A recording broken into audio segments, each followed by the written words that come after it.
광주와 전남의 미세먼지가 일주일 넘게 기승을 부리고 있습니다. 비상저감 조치가 내려졌지만 미세먼지를 줄이기에는 역부족입니다. 광주와 전남 사립유치원들이 개학 연기 방침을 철회하고 오늘 정상 개학했습니다. 우려했던 보육 대란은 없었습니다. 광주 민간공원 특례 사업이 산 넘어 산입니다. 우여곡절 끝에 우선협상 대상자 선정이 끝나자 토지 소유자들이 반발하고 나섰습니다. 근로정신대 소송 변호인단이 미쓰비시 중공업의 한국내 자산에 대해 강제 집행 절차를 밟기로 했습니다. 여러분 안녕하십니까? 광주 MBC 뉴스데스크입니다. 오늘도 미세먼지가 지독했습니다. 광주에는 닷새째 초미세먼지 특보가 내려져 있습니다. 특히 오늘은 새학기가 시작되는 날이었는데 등굣길도 먼지 속에 갇혔습니다. 이다솔 기상캐스터가 전해드립니다. 시야가 온통 뿌였습니다. 미세먼지 때문입니다. 3월의 첫 출근길이자 학교에서는 새로운 학기가 시작되는 첫날. 시민들은 미세먼지를 뚫고 출근길, 등굣길에 나섭니다. 뿌연 미세먼지 속에서도 아이를 학교에 보내야만 하는 학부모들은 걱정이 이만저만이 아닙니다. 이제 초등학교는 혼자서 걸어 다닐 일이 아무래도 많다 보니까 마스크를 떼어준다고 해도 항상 되게 걱정이 되는 부분인 것 같아요. 마스크를 항상 챙겨야 되는 게 저도 이제 잊어버릴 수 있는데 그게 걱정이 되고, 공기가 안 좋으니까 야외 활동하니까 하는 게 걱정이 되고. 답답하지 않아요? 좀 찜찜해요. 오늘 광주의 초미세먼지 농도는 세제곱미터당 최고 134마이크로그램으로 평소의 8배가량까지 치솟으며 매우 나쁨 수준을 보였습니다. 미세먼지도 세제곱미터당 196마이크로그램으로 평소의 최고 6배에 달했고 고농도 미세먼지 비상저감 조치도 시행됐습니다. 광주는 지난달 말부터 지독한 초미세먼지에 갇혀 있습니다. 지난달 20일부터 오늘까지 하루를 제외한 모든 날이 나쁨 또는 매우 나쁨 수준을 보였습니다. 고농도 미세먼지가 장기화되고 있는 이유는 따뜻한 봄철로 접어들면서 오염물질이 적은 북쪽의 찬 공기 대신 중국 등지에 오염물질을 동반한 서풍이 불어들기 때문입니다. 또 미세먼지가 쌓인 채로 대기가 정체돼 순환이 제대로 되지 않기 때문입니다.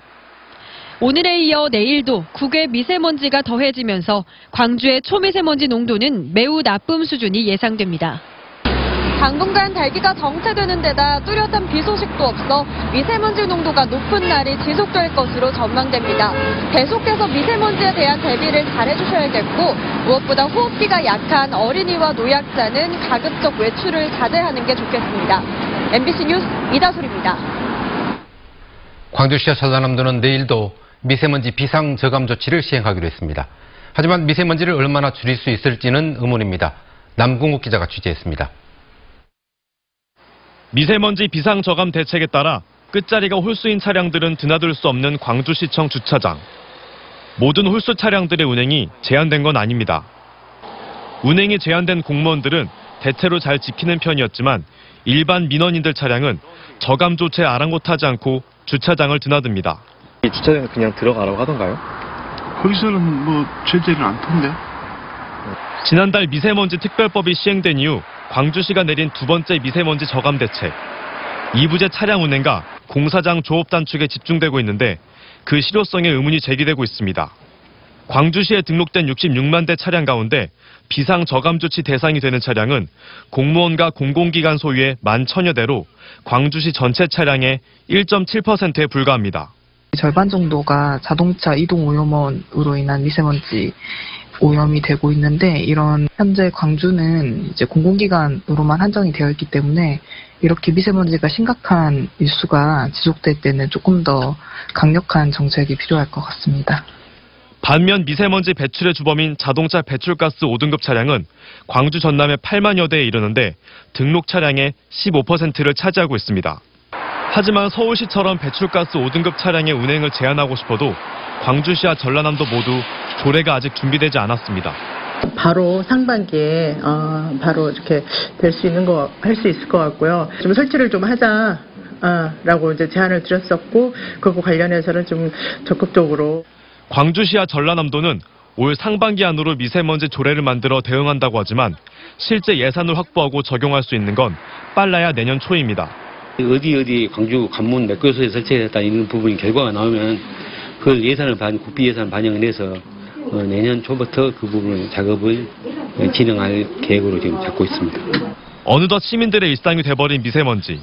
불편함은 날로 더해가고 있지만 이를 막을 대책과 제도는 미세먼지 확산의 속도를 따라가지 못하고 있습니다. MBC 뉴스 남궁욱입니다. 오늘 광주에서는 문을 열지 않은 사립유치원이 다행히 한 곳도 없었습니다. 정부의 압박과 싸늘한 여론에 한유총이 결국 물러섰습니다. 보도에 송정근 기자입니다. 지난 토요일만 하더라도 강경했던 광주 지역 유치원 원장들이 한 발 물러섰습니다. 100곳 넘는 유치원 원장들이 개학 연기에 찬성해 보육대란 위기감이 높았는데 지난 일요일 밤 마라톤 회의 끝에 한유총 광주지회가 개학 연기 방침을 철회한 것입니다. 광주 지역 사립유치원 159곳 가운데 당초 개학 연기가 확정됐던 한 곳도 정상 개학하면서 파행이 빚어진 곳은 광주에서 한 곳도 없었습니다. 에듀파인 도입하시고 또 유아교육 공공성 강화에 적극 협조하신다면 언제든지 저희들 문 열려 있습니다. 저희들 만나서 우리 아이들이 편안하게 하고 또 학부모가 불안하지 않도록 저희들 지원할 예정입니다. 전국 17개 시도 중 8곳에서 유치원 개학 연기 사태가 발생했지만 광주 지역은 개학 연기에 동참한 유치원이 한 군데도 없었습니다.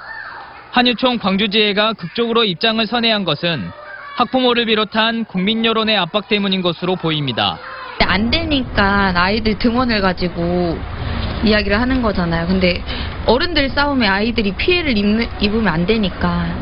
한유총이 가입을 거부해온 국가관리 회계 시스템 에듀파인에도 가입한 유치원이 늘어나 광주 지역 의무 대상 24곳 가운데 20곳이 가입 의사를 밝혔습니다.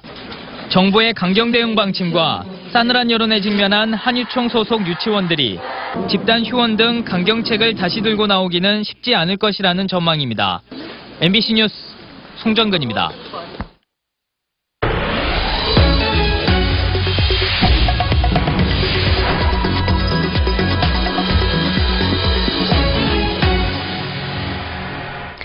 민간공원 2단계 특례 사업을 추진하기 위해 광주시가 주민설명회를 열었습니다. 주민들의 이해를 구하는 자리였는데 오히려 토지 소유주들의 반발을 샀습니다. 설명회도 졸속이었다는 비판이 나왔습니다. 김인정 기자가 보도합니다. 민간공원 특례 사업 2단계가 예정된 중앙공원 주민설명회장.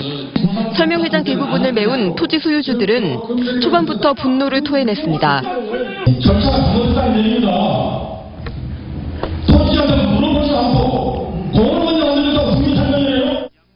지난 20년간 사유재산권을 제한당한 것도 억울한데 토지 보상에 대한 사전 설명도 양해도 없었던 특례 사업 추진을 받아들이란 말이냔 겁니다.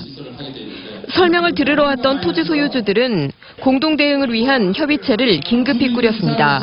광주시는 특례 사업이 이제 겨우 첫 발일 때 보상은 내년 5월부터나 가능한 절차고 차차 설명하려 했다고 해명했습니다.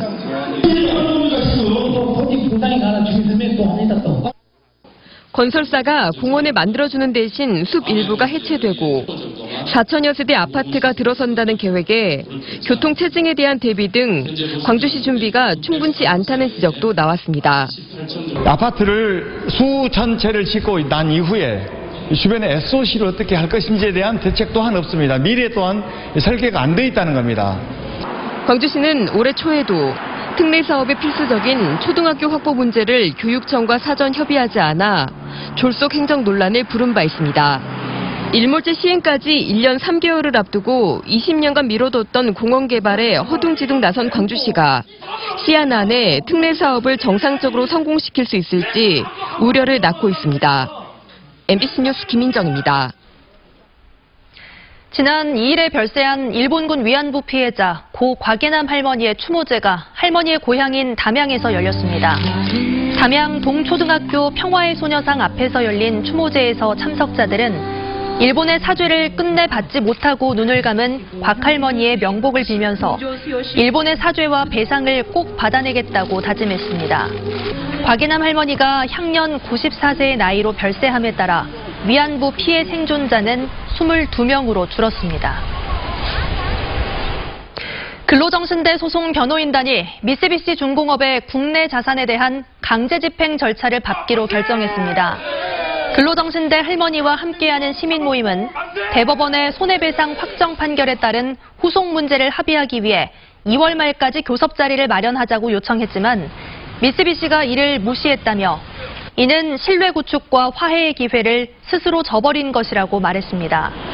이에 따라 소송 변호인단은 대법원 확정 판결에 근거해 미쓰비시의 한국 내 자산에 대한 강제 집행 절차를 밟을 예정입니다. 구순을 앞둔 88살 할머니가 자녀들이 졸업한 시골의 한 초등학교에 입학했습니다. 거리에 있는 간판을 큰 소리로 읽고 싶다는 할머니는 당당하게 배움의 각오를 밝혔습니다. 장용기 기자가 다녀왔습니다. 전남 해남에 살고 있는 마정순 할머니, 88, 미수인 할머니 얼굴에는 설레임과 기대가 가득 차 있습니다. 80년 넘도록 가슴에 품었던 소원인 초등학교 입학이 이루어지기 때문입니다. 네, 할 수 있다고 공부를 하든지 못하든지 한번 입학해갖고 운동 겸해서 한번 열심히 다녀볼라요 그랬어요. 60대 후반의 자녀들도 어머니의 열정을 크게 반겼습니다. 이제는 어머님 저희 초등학교 후배님이 되셨어요. 저희 자녀들 아들, 딸의 후배님. 80년 만에 이렇게 원하시고. 초등학교 분교 입학식에는 마정순 할머니를 비롯해 옆마을에 사는 68살 할머니, 그리고 중손잡벌 어린이 2명 등 4명의 신입생이 나란히 섰습니다. 재학생 17명은 후배로 들어온 할머니들에게 꽃다발을 건네며 크게 환영했습니다. 우리들이 언제나 친절하고 열정하게 잘 보살피고 도와줄 것입니다. 60년 동안 문방구를 하면서 소원을 키운 할머니는 용기를 내어 배움의 각오를 밝혔습니다. 그냥 운동하면서 이렇게 열심히 우리 학도들하고 사이좋게 공부 잘합니다.